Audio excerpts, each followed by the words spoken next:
जिल्ह्याची सर्वात जास्त जर लक्ष वेधून घेत आहे तो प्रभाग क्रमांक ठाण्यातला 13, ज्या ठिकाणी उबाटा गटाचे शहाजी खुसपे जे आहे त्यांनी तब्बल 5 ते 6 टर्म राहिलेले माजी नगरसेवक अशोक वैती जे माजी महापौर देखील आहेत त्यांचा पराभव केलेला आहे. त्या आमच्याशी बातचीत करणार या ठिकाणी उपस्थित आहेत. साहेब, तुम्ही ज्या पद्धतीने 5 ते 6 टर्म राहिलेले अशोक वैती यांचा पराभव केलेला आहे, कुठले असे मुद्दे होते जे तुम्ही निवडणुकीमध्ये समोर घेतलेले आहेत? ह्या निवडणुकीमध्ये मी स्वतः म्हणजे मागील 6 ते 7 वर्षापूर्वी जी कामं केलेली होती, मी कुठल्याही पक्षाशिवाय आणि कोणत्याही पदाशिवायवरती जे मी संत ज्ञानेश्वर, डॉक्टर गंगाधर नगर आणि प्रभाग क्रमांक 13 मध्ये जी मी विकास कामं जी स्वतःच्या आर्थिक खर्चानी करून केलेली होती, त्या कामाच्या जोरावरती आणि सर्वात महत्वाची गोष्ट लोकांना जी अवेलेबिलिटी ऍक्सेस संत ज्ञानेश्वर नगर आणि डॉक्टर गंगाधर नगर मधील लोकांसाठी मी सकाळी 6:45-7 ते रात्री 12 ते 1 वाजेपर्यंत अवेलेबल असायचो. मी कधीच प्रभाग माझा सोडून प्रभागाच्या बाहेर गेलेलो नाही. त्यामुळे लोकांना खात्री झाली की आपल्या कोणत्याही अडचणीच्या काळात पुढच्या 5 ते 10 मिनिटात आपल्याला जर अवेलेबल होऊ शकतो तर ती व्यक्ती कोण आहे, तर ती शहाजी खुसपे. या विश्वासाच्या जोरावरतीच लोकांनी मला मतदान केलं. आपण जर पाहिलं तर महाराष्ट्रामध्ये सर्व पक्षाचे निकाल जाहीर झालेले आहे, परंतु सर्वात महत्वाचं आणि सर्व लक्ष वेधून घेतलं प्रभाग क्रमांक 13 आहे, ज्या ठिकाणी अख्ख्या महाराष्ट्रामध्ये चर्चा होते की शहाजी खुसबे हे कशा पद्धतीने निवडून आलेले आहे. जनतेचा काय कौल होतं ज्यावेळी तुम्ही विचार केला की आपल्याला निवडणुकीमध्ये समोर जायचंय?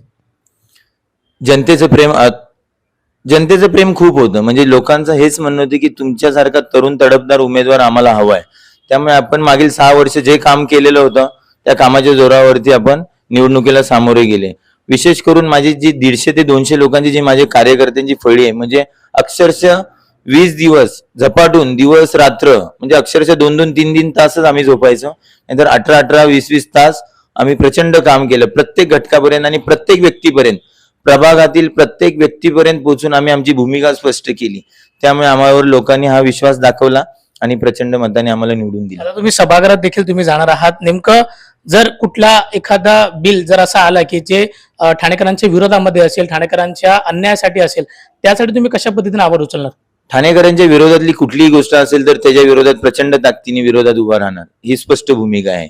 पण ठाणेकरांच्या हिताचं जर कोणती गोष्ट असेल तर नक्कीच त्याच्याही बाजूने ठामपणे उभा राहणार, ही माझी स्पष्ट भूमिका आहे. शेवटचा प्रश्न, ज्या पद्धतीने आता पोलीस देखील तुम्हाला भेटायला आले होते, काय नेमकं पोलिसांना सूचना दिलेली आहे आणि तुमच्या माध्यमातून तुम्ही जरी कोणावरती टीका करत नसला, तुमच्या मागील काही दिवसाची पोस्ट जर पाहिली तर तुम्ही स्पष्ट आपल्या विकासांच्या मुद्द्यावरती तुम्ही समोर जात होतात.